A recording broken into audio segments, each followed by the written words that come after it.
In a stunning live TV showdown, Rachel Reeves, the UK's Labour Party Chancellor, was left utterly humiliated as Nigel Farage ruthlessly exposed her on national television.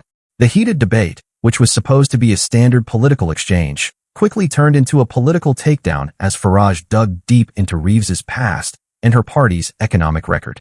Armed with facts, Farage questioned her qualifications, highlighting discrepancies in her claims about her time at the Bank of England and attacking Labour's handling of the UK's worsening economic crisis. Reeves, clearly caught off guard, struggled to respond, and her credibility was shattered in front of millions of viewers. This could be a turning point for Labour. The background: a nation in economic decline. The UK's economic landscape has been struggling for years, exacerbated by various factors including rising inflation, growing taxes, and an overall economic slowdown. These issues have left many Britons questioning whether the Labour Party's policies are truly the solution to their financial hardships. Public services are under increasing pressure, businesses are facing soaring operational costs, and everyday families are finding it harder to make ends meet. Against this backdrop, the government has failed to regain public confidence, particularly when it comes to managing the country's financial future. Labour, under the leadership of Rachel Reeves as Chancellor, was expected to provide a clear path out of the economic mess.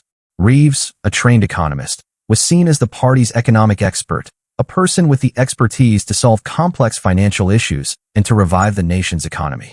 However, the nation's economic figures continued to worsen, and the Labour Party's supposed economic competence began to falter. For many, this raised serious doubts about Labour's capacity to lead the country back to prosperity.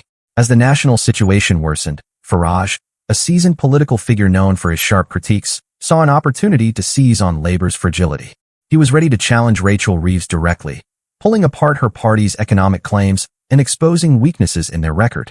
Farage's direct approach and combative style made it clear that he intended to leave no stone unturned in revealing the cracks in the Labour Party's economic armor. For Reeves, this debate would prove to be one of her most challenging moments in public life. The early days of Rachel Reeves's career, the Bank of England, and the early misinformation. Rachel Reeves, Labour's shadow chancellor, has a background in economics, which she often highlights as her key qualification for managing the nation's finances.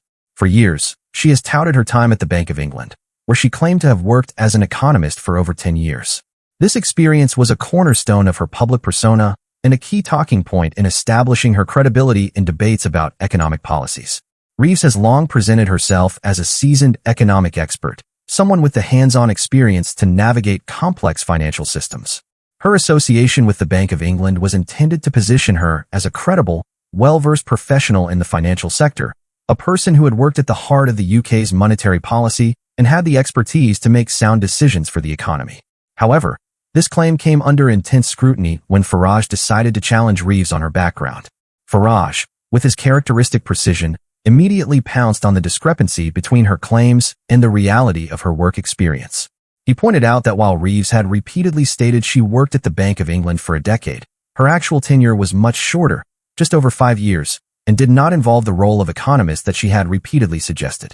This revelation created a stir during the debate. Farage wasted no time pointing out the discrepancy, exposing what he referred to as an exaggeration of her credentials. He highlighted that while Reeves had indeed worked at the Bank of England, her role had been in customer service rather than in the economic advisory capacity that she had led the public to believe. Reeves, taken aback by the sudden questioning, tried to justify her claims by stating that she had worked at the bank between 2000 and 2006, but she could not escape the fact that she had overstated her role. Farage's sharp questioning left her exposed, fumbling for answers. The attack left her credibility severely damaged. For many viewers, this was the moment when the Labour Party's narrative of economic competence began to crumble. Farage had successfully highlighted that the woman at the helm of the party's economic policy had misrepresented her qualifications, a damaging blow to her reputation. Farage's first strike, exposing Labour's economic failures. Once Farage had established the credibility issues surrounding Rachel Reeves, he quickly turned his attention to the more pressing issue: the state of the UK economy under Labour's watch. Armed with hard facts and economic data, Farage launched a blistering attack on the party's economic record. He pointed out the rising inflation, increasing taxes, and the broader economic decline that the UK had been experiencing under Labour's leadership. With each point, Farage illustrated how the party's policies were failing to address the economic challenges facing the nation. Reeves, known for her typically strong defenses, attempted to counter Farage charges by arguing that Labour had inherited a poor economic situation from the previous Conservative government. She insisted that the country's fiscal woes were the result of years of mismanagement by the Tories. While this argument may have been plausible early on, Farage was quick to shut it down. He argued that simply blaming the past was no longer a valid excuse, especially when Labour had been in power long enough to implement its own policies. Farage presented detailed statistics showing how the UK economy had worsened under Labour, despite their promises to improve it. He pointed to rising taxes, wages failing to keep up with inflation, and businesses struggling under increasing costs and regulatory burdens. Farage also highlighted the country's increasing debt and the growing economic divide between the wealthy and the working class. The atmosphere in the room became tense as Farage directly confronted Reeves with the grim realities of Labour's economic stewardship. With each data point, he presented the Labour narrative of economic recovery. The narrative seemed less credible. Farage's command of the numbers and his ability to cut through the party's talking points left Reeves struggling to provide adequate answers. The room fell silent as Farage dismantled Labour's claims of economic success. Reeves, attempting to defend her party's record, tried to shift the blame to the Conservative Party, but it was clear that the public was becoming less convinced by her explanations. Farage pressed on, forcing Reeves into a defensive position from which she couldn't recover.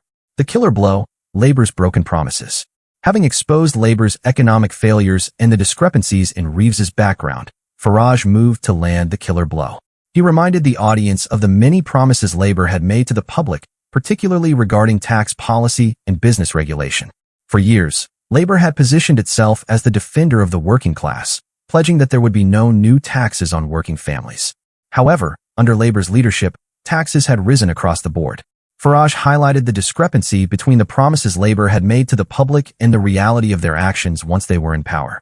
The most damning part of Farage's attack was his criticism of Labour's stance on business regulation.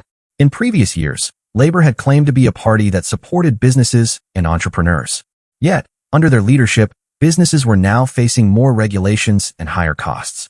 Farage made it clear that Labour's promises had been empty, and the result was that both businesses and working families were feeling the pain. Reeves, caught off guard by the scale of Farage's assault, tried to laugh off his allegations, but Farage pressed harder, refusing to let her escape the reality of the situation. He forced her to confront the growing evidence that Labour's promises had been unfulfilled and that their economic policies were failing to deliver. Reeves's meltdown, losing control. As the pressure from Farage continued to mount, it was clear that Rachel Reeves was beginning to lose control. Her confident demeanor, which had characterized her earlier remarks, slowly started to break down. The cracks in her performance were becoming more apparent as she struggled to respond to Farage's relentless questioning. At one point, visibly frustrated and overwhelmed, Reeves accused Farage of spreading misinformation and twisting the facts. However, Farage, calm and composed, simply responded, "Rachel, these are your numbers. These are your policies." His statement was direct and unyielding, exposing the inconsistency between Labour's rhetoric and their actual actions. Reeves, unable to effectively defend her position, stumbled through her responses. The public was watching as she tried to spin the situation, but Farage's attacks left her little room to maneuver. Her failure to answer directly, combined with the exposure of her misleading claims about her experience, left her exposed and vulnerable. The fallout, social media erupts. The aftermath of the debate was swift and fierce. Social media erupted in response to Farage's takedown of Rachel Reeves. Clips of the debate, particularly the moments when Farage exposed Reeves's misstatements and caught her off guard with hard facts, quickly went viral. People across the political spectrum shared their views, with many expressing shock at how easily Farage had dismantled her arguments. Even some Labour supporters, typically loyal to the party, began questioning whether their leadership was truly capable of managing the country's economy. The debate became a hot topic of conversation, with viewers pointing to the glaring contradictions in Labour's narrative. Reeves, once a rising star in the Labour Party, found herself at the center of a political storm. The fallout from the debate was immense, and the Labour Party's economic credibility was left in tatters. Labour's future, can they recover? As the dust settled from the debate, the big question emerged. Can Labour recover from this devastating encounter? With a general election looming and economic concerns intensifying, Labour's credibility was on the line.